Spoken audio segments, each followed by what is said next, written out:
Everyone, Chris here, and welcome to my channel, and welcome to this weekend's reading vlog. So the reason I say weekend is because this is going to cover Friday, Saturday, and Sunday, because on Monday, the next round of the final book support group starts, and I want to have 2 dedicated vlogs for each week of that. So I'm just going to do a quick weekend vlog to kind of wrap up Realmathon. Even though technically May 1st is no longer part of Realmathon, and that'll be in here, but it seemed the easiest way to kind of break it up. So one thing I wanted to mention is I forgot in last week's vlog to mention that I had read The Rose Code. The reason I had forgotten to mention this is because my mom was reading it, so I didn't have the book on me because my mom had it.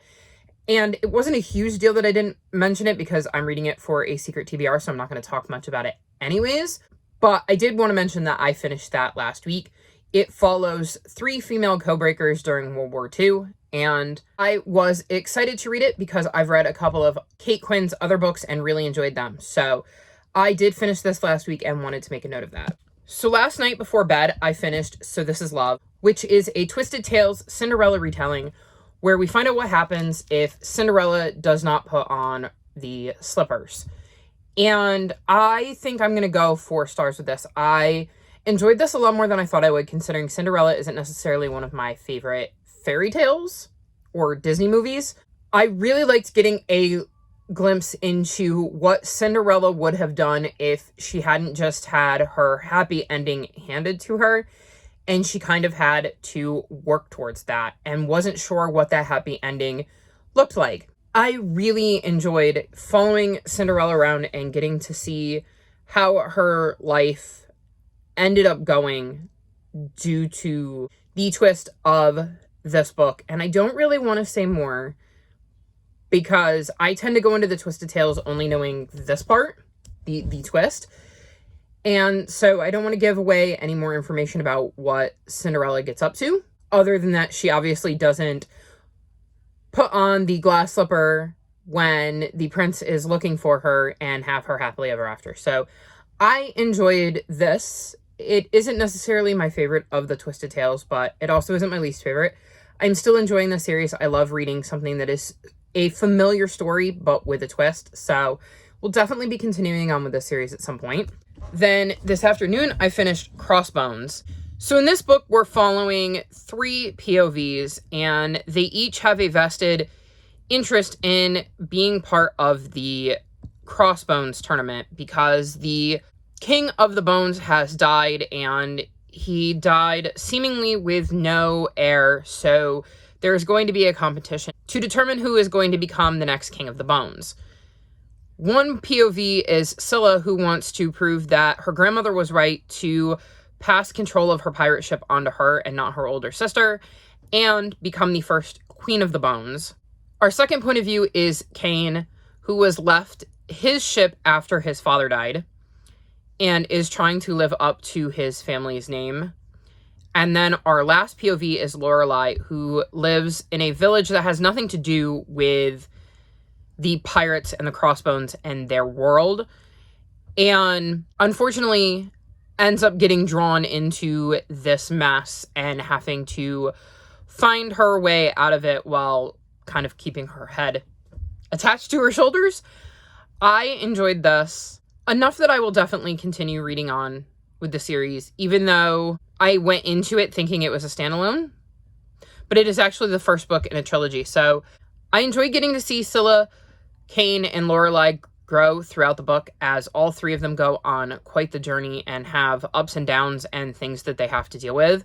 I enjoyed getting to see the cast of characters that they surrounded themselves with and the people that they had to deal with during their journey. I liked the fantastical elements of this book because they were a little different than I was expecting when I went into it, and I thought it was pretty fast-paced too, almost to the point where, like, I was glad that I found out there was a second book because it felt like there could be more to the story, and I honestly wouldn't have been upset if the story had been a little bit longer because I think that they could have easily turned this into a more in-depth fantasy, but it is YA, I believe, so I kind of understand why it's less in-depth, and I've been reading a lot of adult fantasy lately, So I think maybe that's where I found it a little lacking, was that I wanted them to dig into things more and make it a little harder for our protagonists to proceed along the course of the path. But all in all, I enjoyed this and will be continuing on with the series at some point.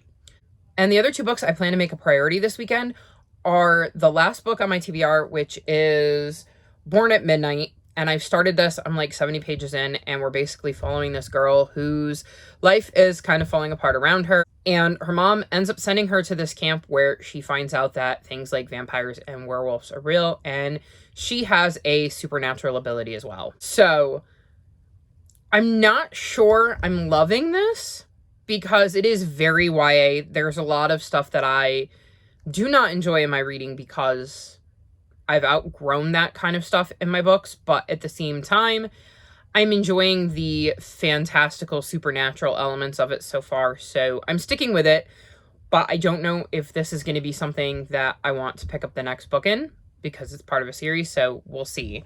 And then the other book I want to get to is Miss Moriarty, I presume. And I had planned originally to read this for the Final Book Support Group because it is the latest book in the Lady Sherlock series. But for whatever reason, it is a new book to my library, like a new release. But it is not one of the 14 days.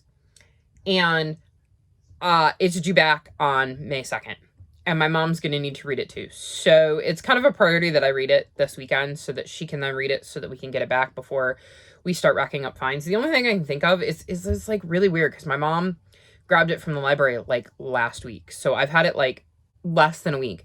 But there is, I don't know if you can tell, a 6 on the spine. And I wonder if that means you can only take it out for 6 days, which is really weird. But regardless, I am excited to dive back into this series because it is a Sherlock Holmes retelling where we're following Charlotte Holmes, who uses Sherlock Holmes as a pseudonym and a front so that she can solve crime, because she lives in a time period where her solving crime would not be acceptable. So I've really enjoyed the series and I'm excited to dive back into it. So that is my plan for this weekend reading vlog. We'll see how much I can do. Like I said, I'm already 70 pages into this, and it is an extremely fast read because I read those pages in like 30 minutes. So I don't think this book will take me long at all. So I should have plenty of time to finish this one this weekend. I'm actually going to start this tonight because there are some things in here that I could potentially not want to read before bed based on how the first 70 pages went. So I will be switching to this before bed, and then I will pick this back up tomorrow so I can knock this off tomorrow during the day.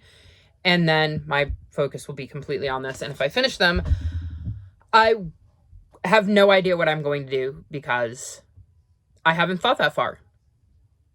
Because I would technically be in May and want to work on my May TBR, but I don't want to work on any sequels because I want to read them during the readathon. But at the same time, I only have the one day.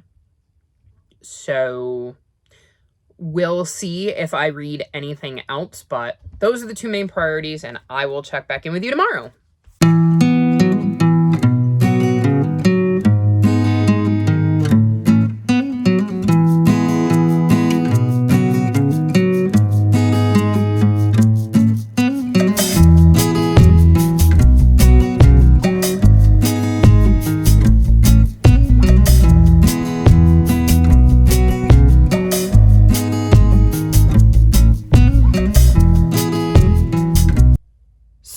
Just after 1 in the morning on Sunday, and I'm checking in because I actually read a bit today. So first up, I read some of Miss Moriarty, I presume, and I am now on page 64. This book has not taken long to get into kind of the meat and potatoes of the mystery that we're solving, which I like. I am very curious as to what Charlotte and co. are going to get up to in this one.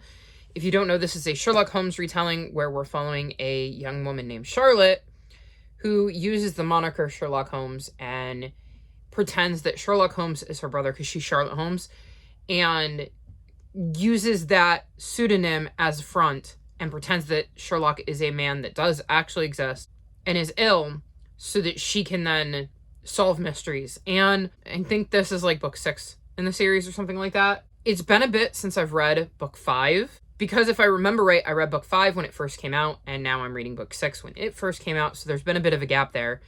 But I'm slowly remembering what happened in book 5 as I'm reading this one, and like I said, I'm very curious as to where this is going to go, because it has started off with quite the bang, and hopefully I can finish this tomorrow. That's going to be my main goal, but like I said, I'm 62 pages into it, and it's like 351 pages, so I definitely think that's doable.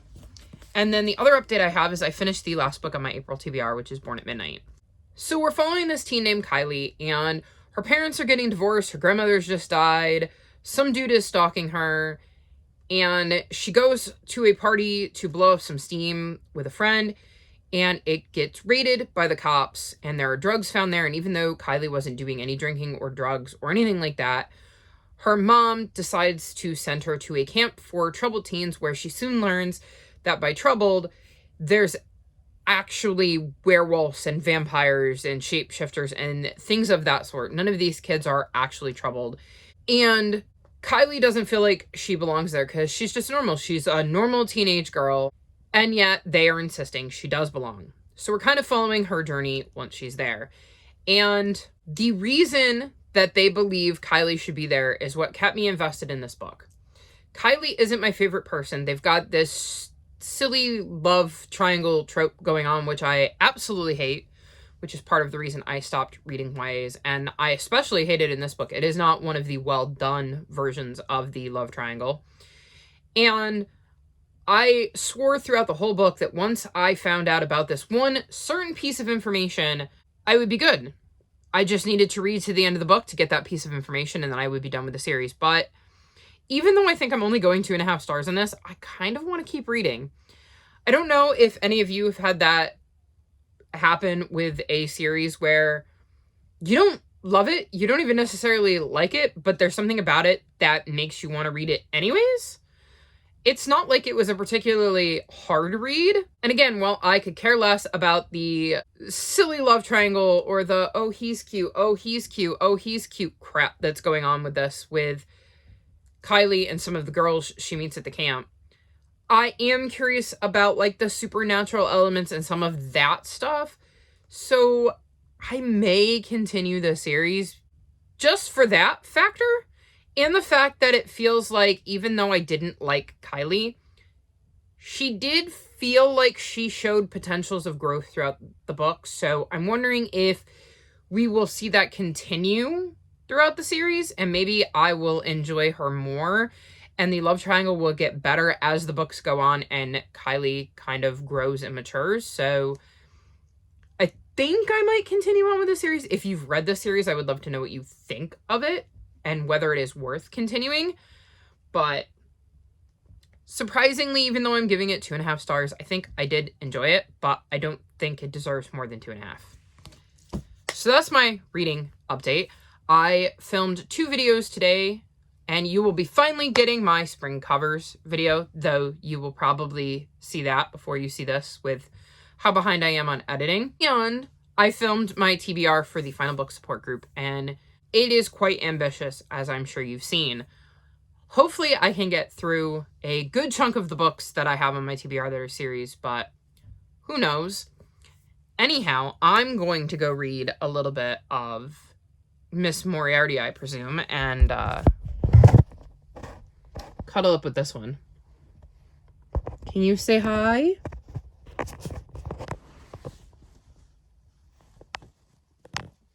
It's my good Porky.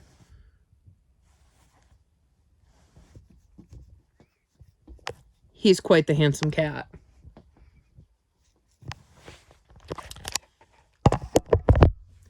So yeah, my plan is to read some of this and hopefully knock this off tomorrow, and then I will have completed the 3 books I wanted to finish over this reading vlog, so I would call that a success. But I can't do it if I don't go read, so I'm gonna go do that now.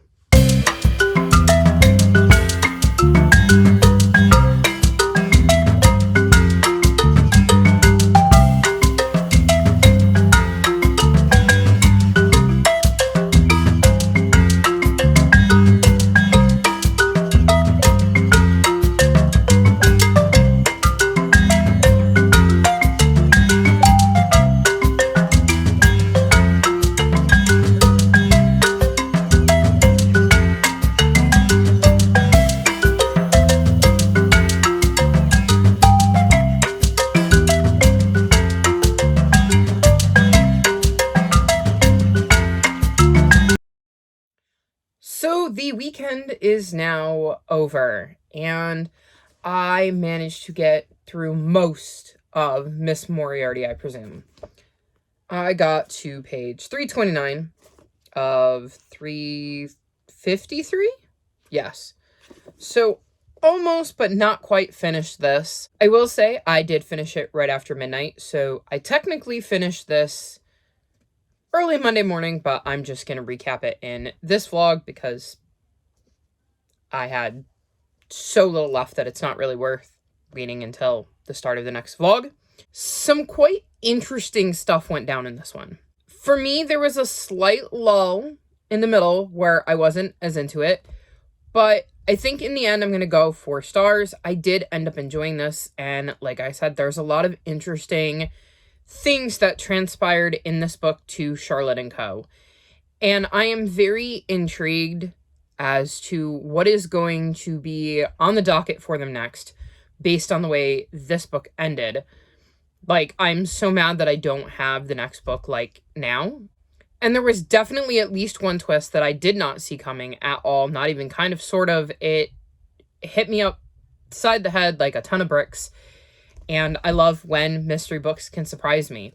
In hindsight, it should have been obvious, but that's the whole point.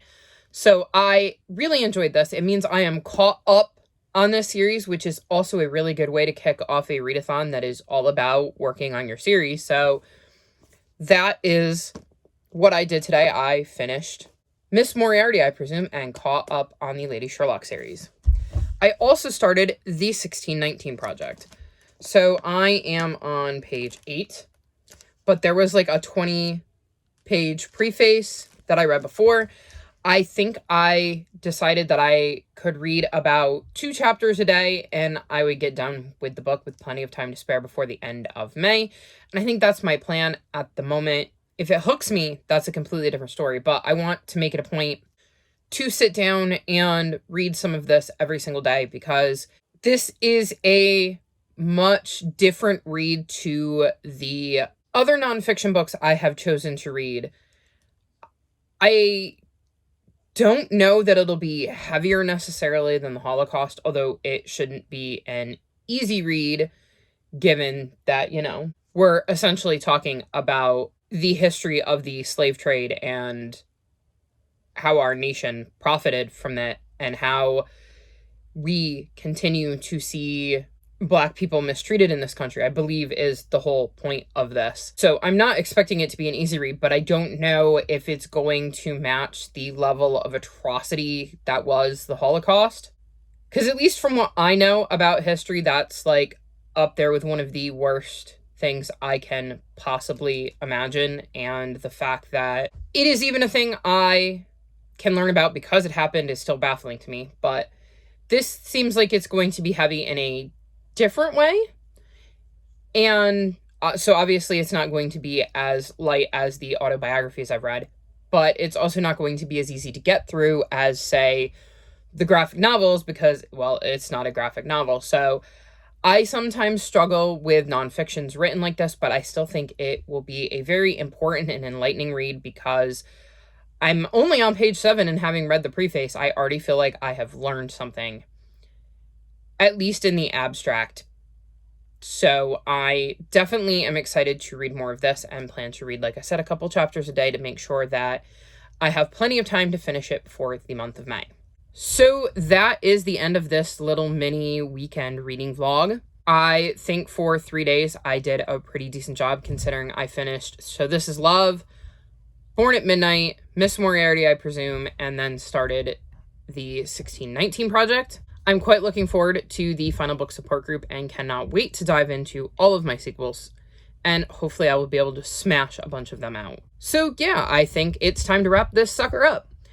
All of my social media, including my Discord, is linked in the description below if you'd like to come chat with me. If you've made it this far in the video, leave me octopus emojis, like this video, and subscribe to my channel, and then I'll talk to you next time.